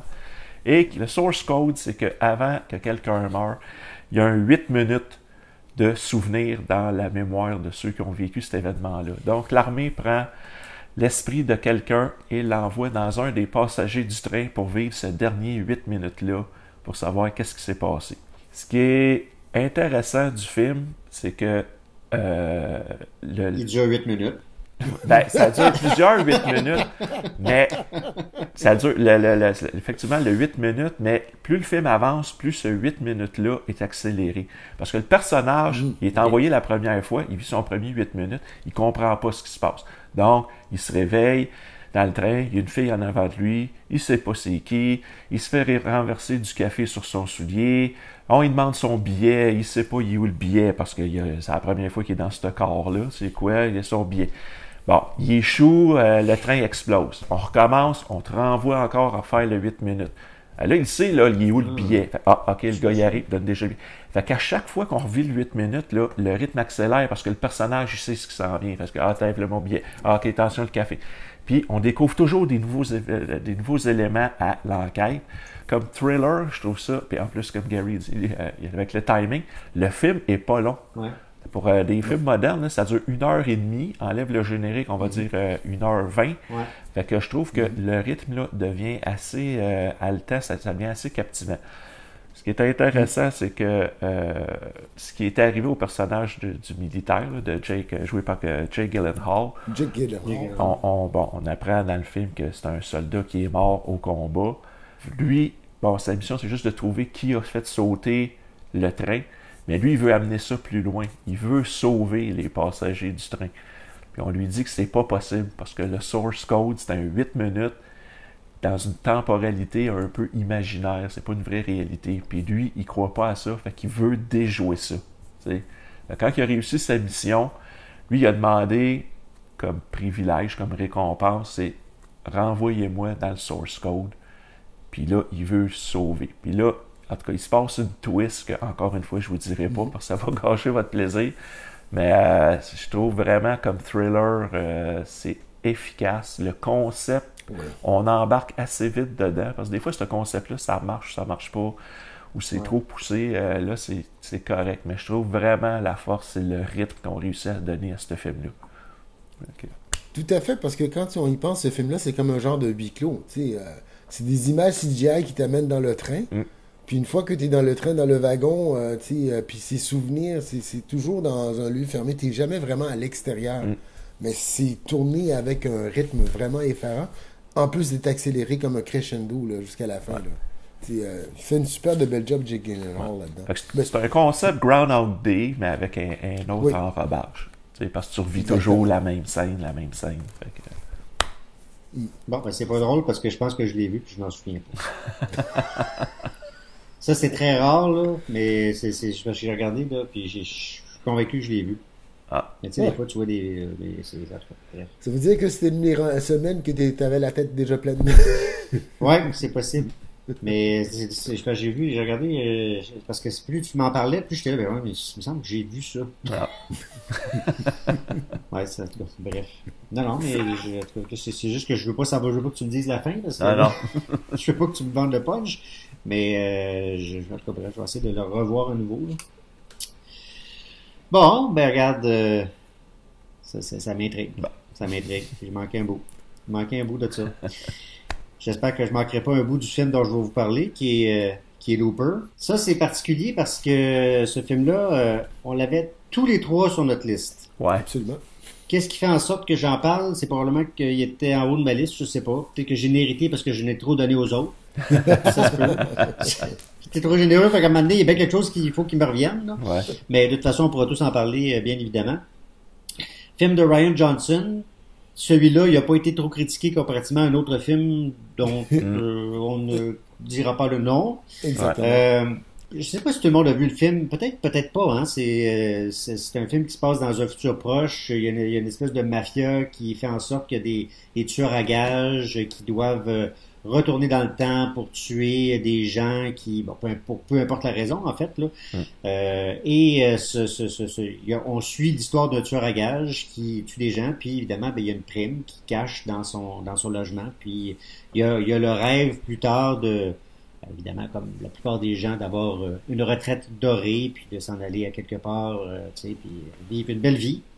Mais en fait, Looper, je sais pas, ça a été probablement une surprise un peu cinématographique. On s'attendait pas à ça. Je pense pas que personne attendait ce film-là. C'est arrivé de nulle part. Puis je pense que tout le monde a eu une belle surprise parce que c'est un film au niveau cinématographique, au niveau d'un film de science-fiction, film d'action, film suspense aussi, un thriller extrêmement bien réussi avec deux excellents comédiens, là, Gordon Levitt, vraiment, tu sais, c'est un comédien qu'on découvre de plus en plus, hein, qui fait vraiment, à chaque fois qu'on le voit au cinéma, il fait d'excellents films.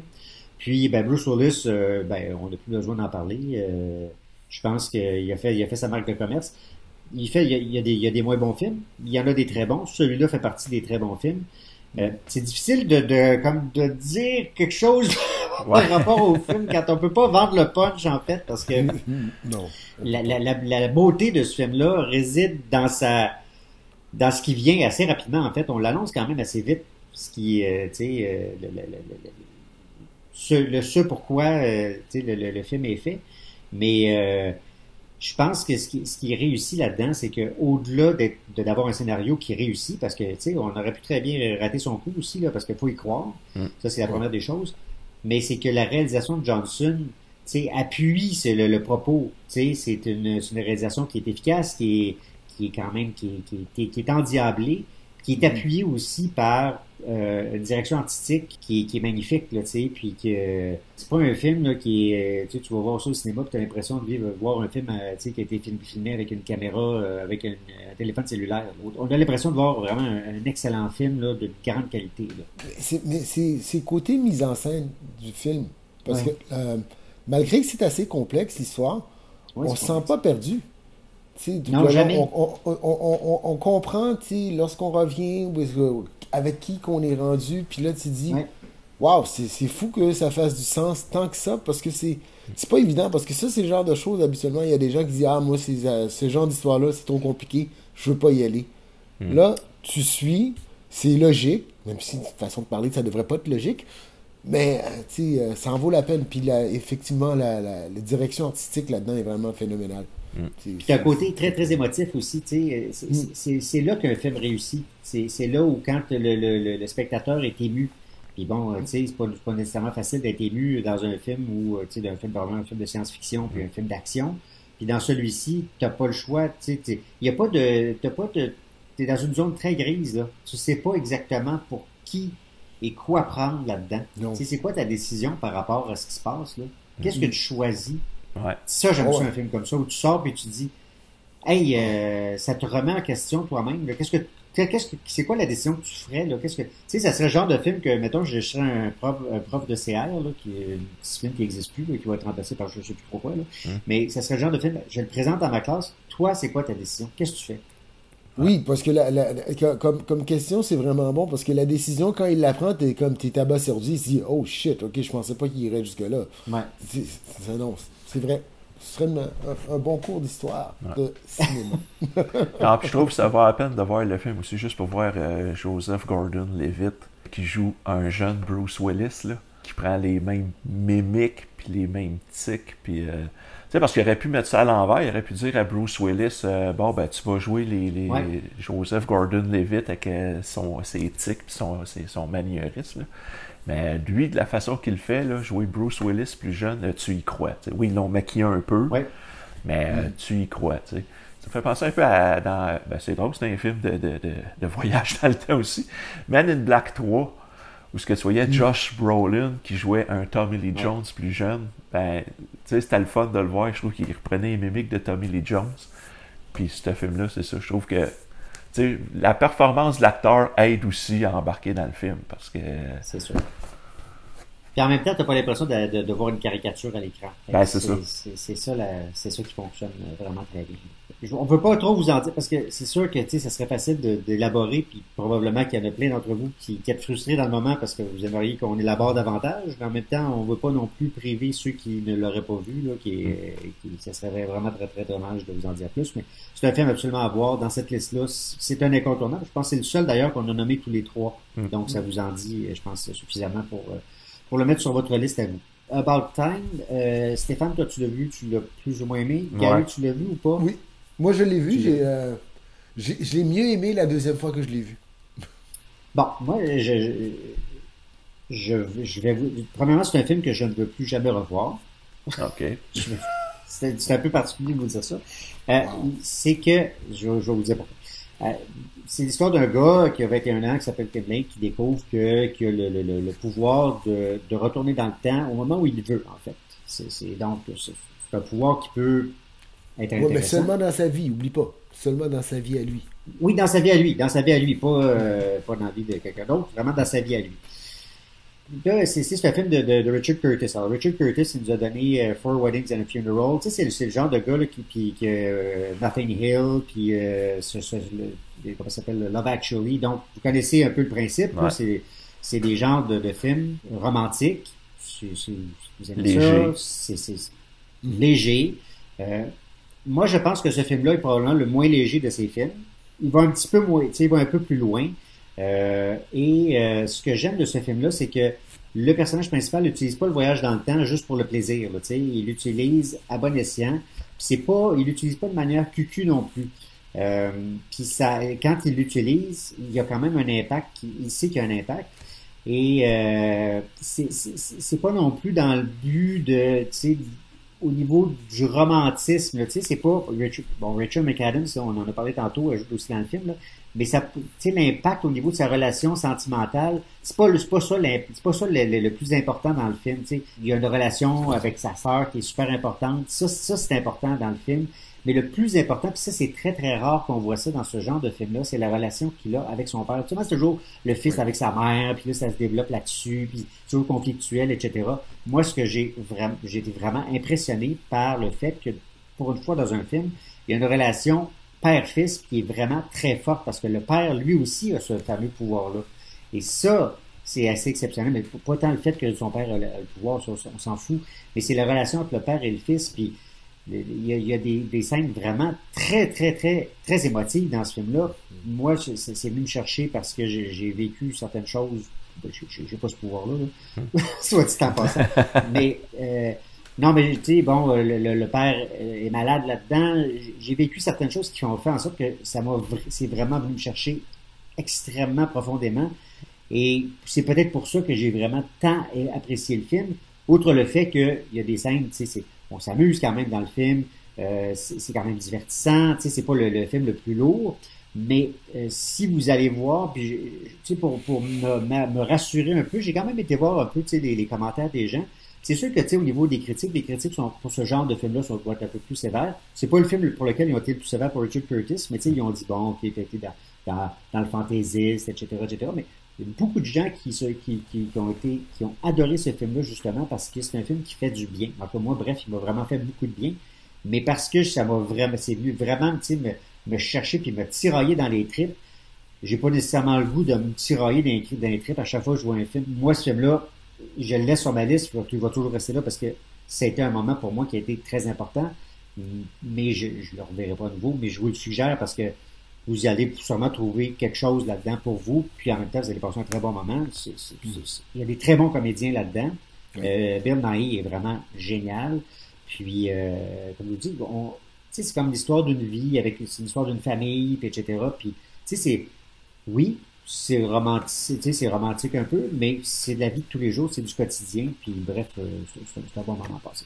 Mais je suis d'accord avec toi par rapport à la relation avec son père, parce que son père est le père cool que le monde aimerait avoir d'une certaine façon. Oui. Tu sais, la façon qu'il approche les choses, juste la scène, lorsqu'il dit, bon, ben, tu viens d'avoir 21 ans, il y a quelque chose Oui. qu'il voudrait dire, que tu vas penser que c'est un peu absurde, mais c'est pas absurde. Tu me croiras pas, mais tu vas me croire c'est juste la façon d'approcher. C'est comme la grande discussion tu sais, avec ton fils. Bon, la première fois, bon, les filles. Comment que je vais t'expliquer ça? Mais si, cette énergie-là qu'ils ont ensemble, c'est vraiment beau. Quand ils jouent au ping-pong, pis tout ça. Ouais. Tu sais, il y a du beau là-dedans. Tu sais, c'est comme relation père et fils. C'est vrai qu'on en a pas beaucoup comme ça. Ouais. Tu sais, c'est d'un niveau sentimental plus que physique, comme tu sais, un peu compétitif comme on voit dans certains autres films. Là. Ouais. Là, ça fait du bien. Bon, c'est encore moi, ça apprécie. Ouais. Ça va avoir un break à un moment donné. Si Gary, t'aurais pu t'intercaler un peu là-dedans. Pour une fois. Pour une fois, c'est moi qui ai des films comme à la fin, mais non, c'est Stéphane qui va terminer ça. C'est étrange parce que j'ai mis un film qui m'a déstabilisé vraiment, puis que vous avez sûrement vu, c'est sûr et certain. Interstellar, de Christopher Nolan, bien entendu. Un film assez récent, 2014. Comme je vous dis, d'habitude, c'est rare que je mette des films qui sont récents comme ceux-là, mais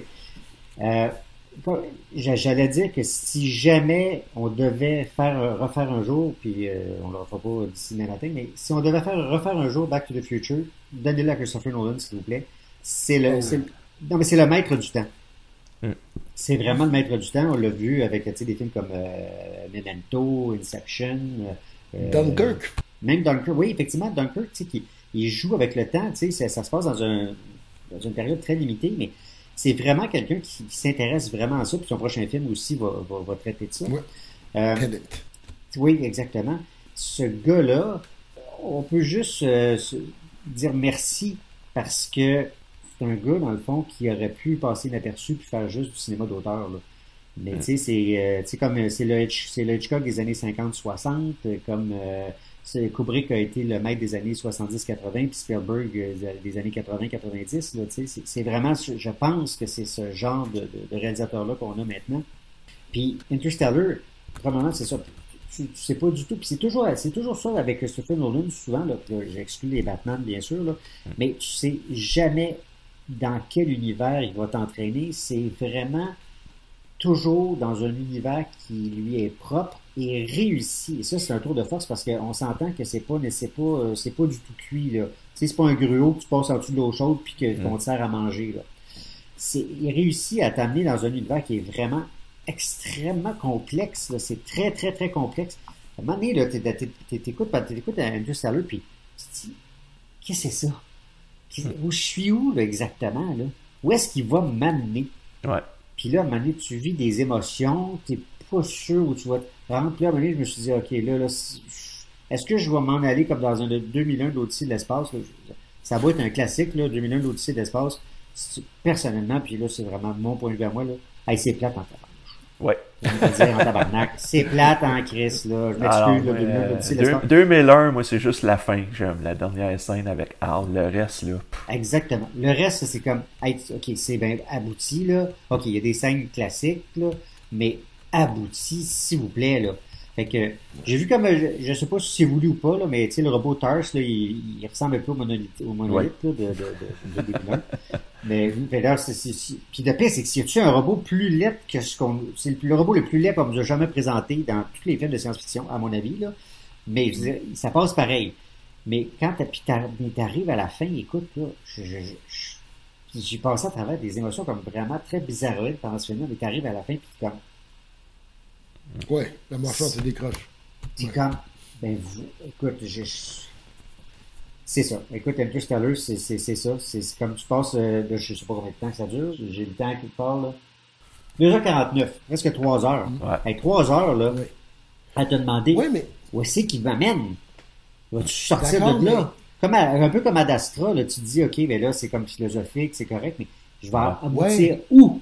Ouais, mais t'as lâché un point tout à l'heure. Christopher Nolan, il est vraiment fort dans la complexité parce que si on se souvient de Inception, dans Inception, où est-ce que tu joues dans 3 niveaux de temporalité, si tu portes pas attention, t'es perdu. C'est sûr que tu te retrouveras plus là-dedans. Non. Parce que mais une fois que t'embarques, que t'acceptes son univers, c'est vraiment magique parce que c'est quelque chose de complexe mais simple en même temps. C'est bizarre à dire, là, mais il a le don de vulgariser des choses. D'ailleurs, dans Interstellar, qui est un fait scientifique, là, où est-ce quand il se ramasse proche du pulsar, où est-ce que le temps passe complètement différemment à cause des ondes, je me rappelle pas exactement l'explication scientifique, tu dis « Arc ». Ça existe pour de vrai. Tu sais, c'est basé sur des faits scientifiques que n'importe quel astrophysicien pourrait t'expliquer mieux que moi, bien sûr. Oui. Mais tu te dis, OK, c'est vraiment génial et épeurant en même temps. Bien content que ça soit bien loin de nous, cette affaire-là. Je voudrais voir le quotient intellectuel de ce gars-là. Ah, c'est sûr que c'est un des brillants, là. Non, il est ultra brillant, cet homme-là. Là. C'est fou. Très belle scène aussi avec Anne Hathaway aussi, là, tu sais, bref, à découvrir, puis je disais, ça vaut la peine, puis aussi, c'est comme, en tant que chef-d'œuvre cinématographique, tu sais, c'est ça aussi, à un moment donné, on a le droit d'avoir quelques, tu sais, des films qui sont des chefs-d'œuvre, là, tu sais, qui sont des œuvres, tu sais, Mm. au-delà de juste avoir, c'est correct, on a le droit d'avoir des Bill and Ted, là, qui sont des divertissements, là, tu sais, Ouais. carrément, là, des films pour se divertir, ou tu sais, des Chuck Norris là, qui donnent des claques à la gueule, c'est correct, là, on a Ouais. le droit d'avoir ça. Mais à un moment donné, tu as le droit de dire, des fois, de pas trop comprendre. Puis regarde, 2001, l'Odyssée de l'espace, là, vous avez le droit d'aimer ça.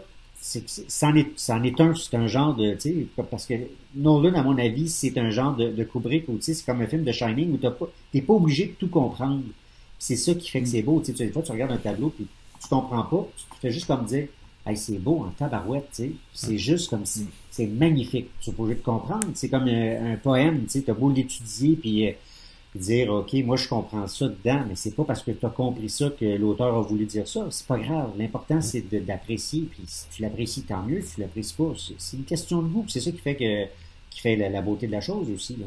Bref, voilà. Donc, Interstellar, qui s'intègre là-dedans, qui est probablement le film peut-être le plus différent de ce qu'on vous a présenté, qui est loin des visiteurs dont Ouais. Gary nous a parlé tantôt.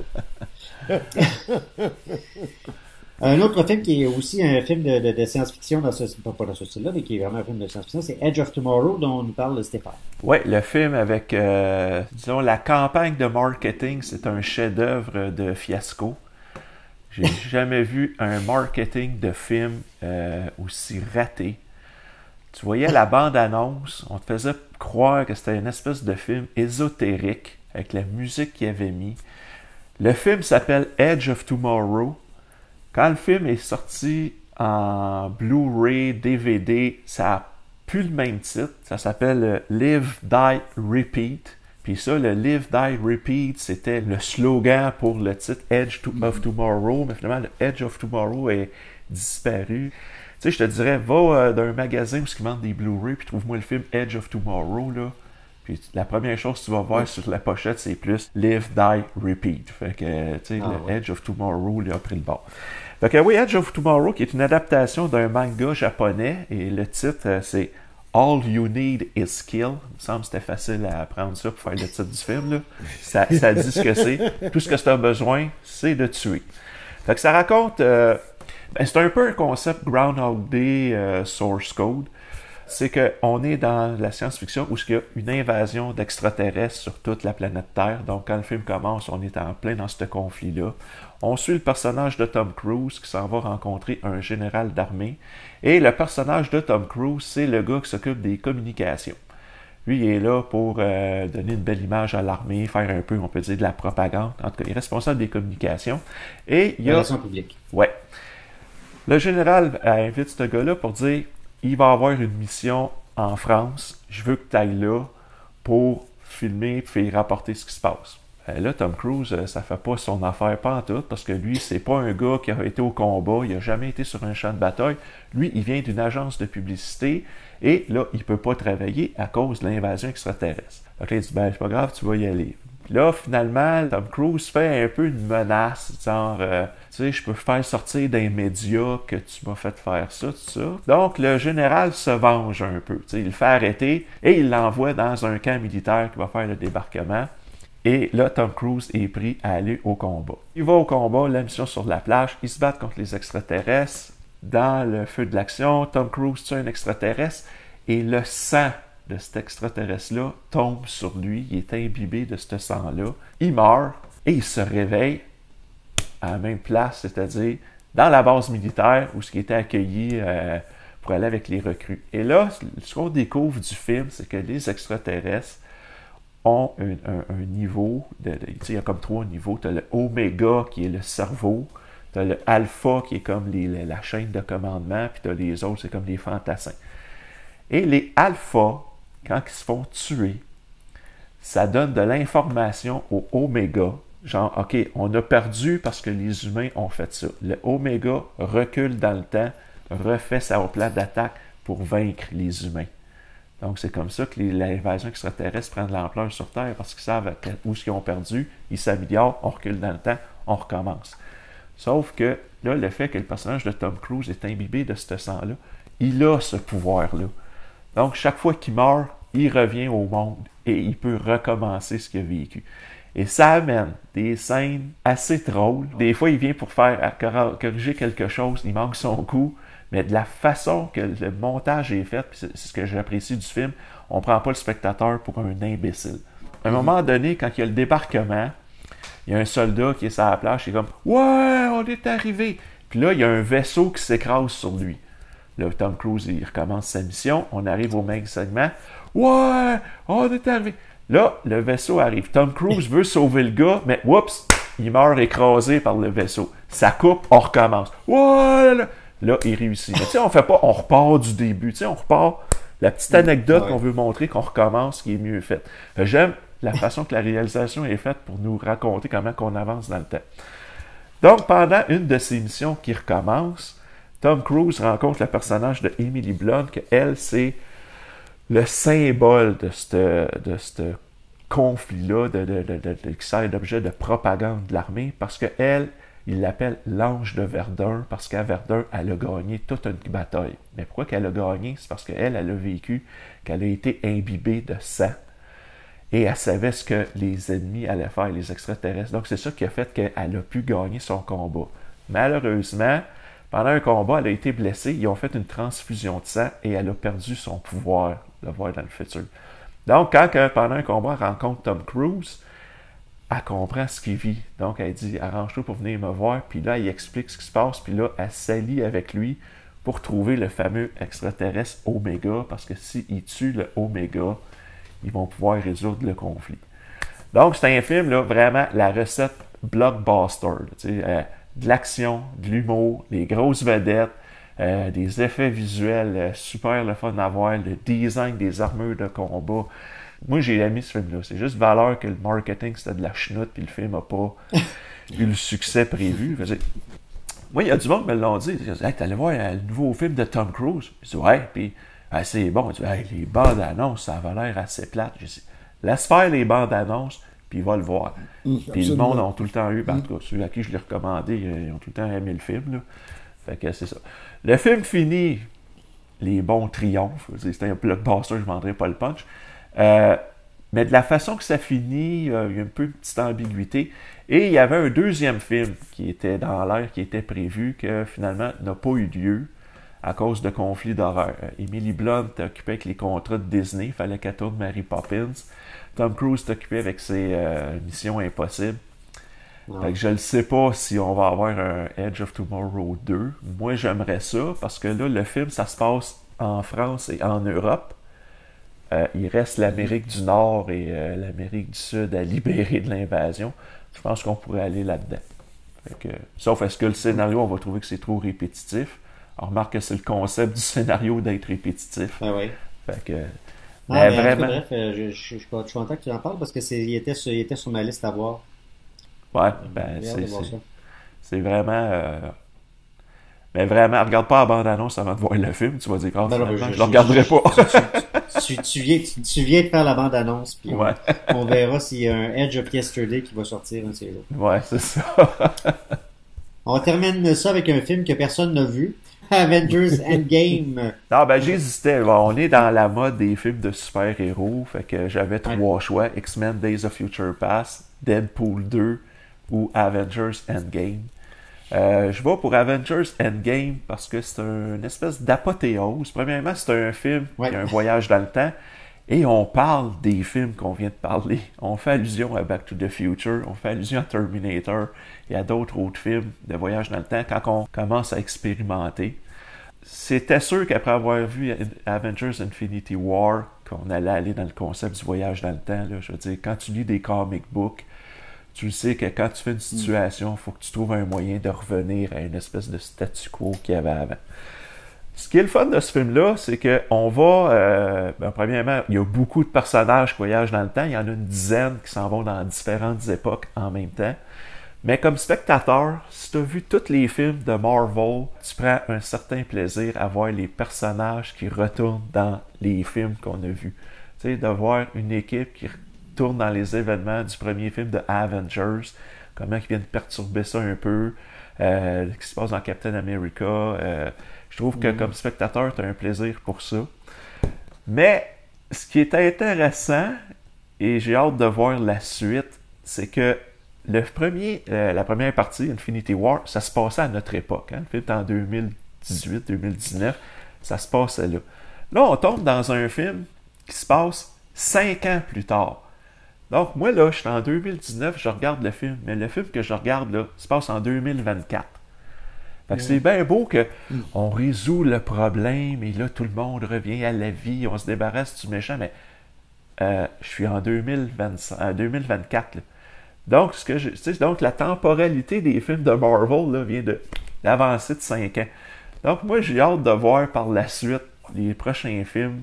Là, je parle pas du Black Widow qui était supposé sortir. Là. Ça, c'est un prequel. Mais les prochains films, là, est-ce qu'on va tenir compte de ça qu'on est en 2024? Là, je parle pas qu'on va avec des designs futuristes à la Back to the Future 2. Là. Mais ton contexte sociologique, tout ça...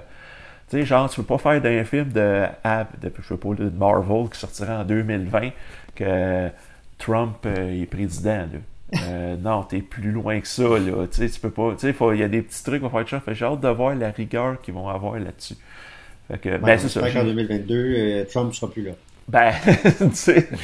c'est ça, je trouve. Fait que, je trouve le film... T'sais, ils ont peut-être, en tout cas, ils ont déplacé une ligne temporelle, j'ai hâte de voir. Mais je trouve le film, c'est un divertissement. Écoute, c'est super le fun.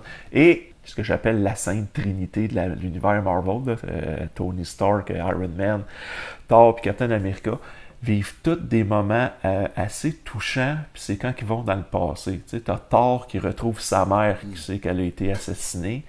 T'as Tony Stark qui retrouve son père, mais qui le voit avant qu'il vienne au monde, qui change son opinion qu'il avait sur son père, parce que lui, il n'a pas eu une relation facile avec son père. Puis, tu sais, t'as Captain America qui retrouve son premier amour qu'il n'a jamais pu vivre avec. Fait que je trouve que c'est comme, tu sais, t'as un gros film d'action, gros blockbuster, mais t'as 3 petits moments tranquilles qui sont touchants, là. Fait que je trouve que, tu sais, ils ont joué avec une temporalité de façon intéressante. Puis c'est un film que ça aurait pu être une confusion totale au nombre de personnages qu'il y a là-dedans. Puis non, ça se tient. Ils ont réussi à compartimenter ça de façon qu'on est capable de suivre l'histoire. Fait que c'est pour ça que j'ai mis ça en fin de liste. Oui, un choix qui est tout à fait logique, puis qui boucle la boucle, effectivement. Ouais. Bon, ben voilà qui fait le tour de notre voyage dans le temps. Nous, on va vous retrouver très bientôt pour de prochaines petites vues. Moi, j'ai tellement aimé ça aujourd'hui que j'ai le goût de recommencer.